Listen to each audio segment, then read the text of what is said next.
Hey everyone, welcome. Today we're going to talk about something that's, well, it's totally counterintuitive.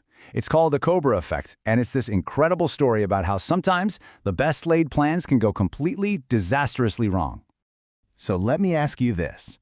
How can a perfect solution actually create an even bigger problem? I mean, really think about that. It just doesn't seem possible, does it? A smart, logical solution that makes everything worse? Well, believe it or not, it happens. And that's exactly what we're going to get into. Okay, so to really get our heads around this, we've got to go back in time. We're heading to colonial era India for a story that, honestly, sounds like something out of a storybook, but the consequences were very, very real. This is where the whole idea gets its name.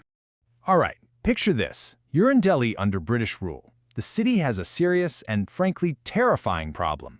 There are venomous cobras everywhere. It's a huge public safety issue, and the government knows they have to do something, and do it fast. So what do?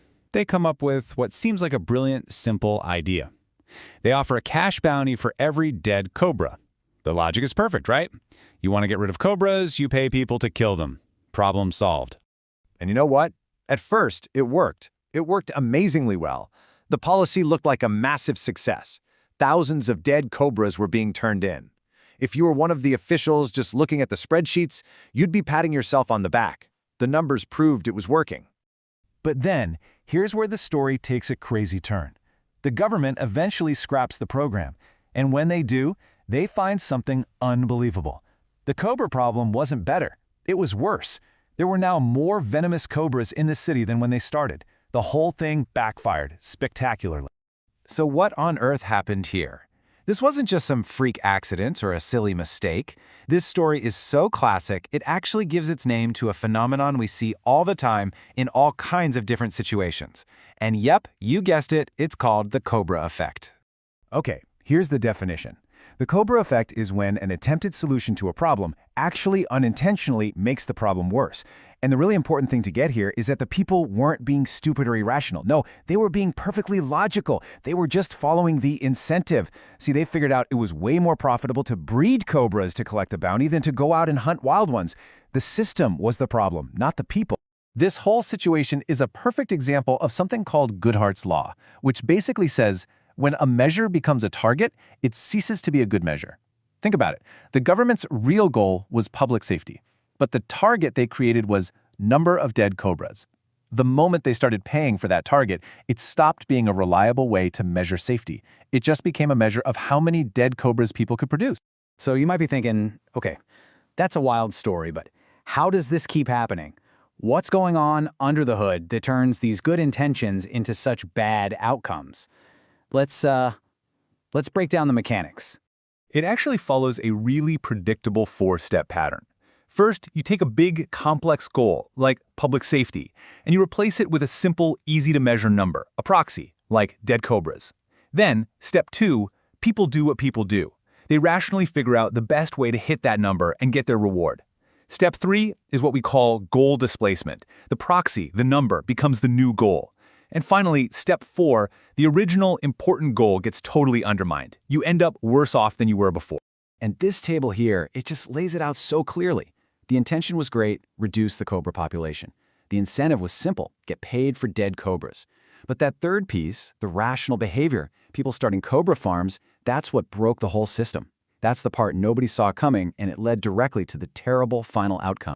You know, in economics, there's a name for this. It's a classic principal-agent problem. The principals, in this case the British officials, are the decision makers. They're sitting in an office somewhere, they can't see what's happening on the ground. The agents, the cobra hunters, are the ones doing the work. Because the principals are so far removed, they have to rely on a simple metric, a number on a page, and that creates this gap, a gap that the agents can and will exploit. Okay, so this isn't just some dusty old story from history. I want you to realize this exact same thing is happening all around us, right now. It's in our schools, our hospitals. It's even built into the algorithms that run the internet. Let's check out a few modern examples. All right, take education. The goal, the big, fuzzy goal, is a good education. But what happens when we try to measure that with a single number, like standardized test scores, and tie funding to it? Well, schools and teachers rationally start teaching to the test. The real goals, like fostering curiosity, creativity, critical thinking, they get pushed to the side. Or how about healthcare? If you reward doctors based on the number of procedures they perform, what do you think is going to happen? You get more procedures. It creates an incentive for overtreatment, more tests, more surgeries that might not actually make the patient any healthier. The metric itself starts to work against the mission of patient health. And this is a huge one for today. Think about the algorithms that run our social media feeds. Their goal is often just one thing: maximize engagement. So what kind of content is the most engaging? Well, often it's the stuff that makes us angry, the outrageous, the divisive, the misinformation.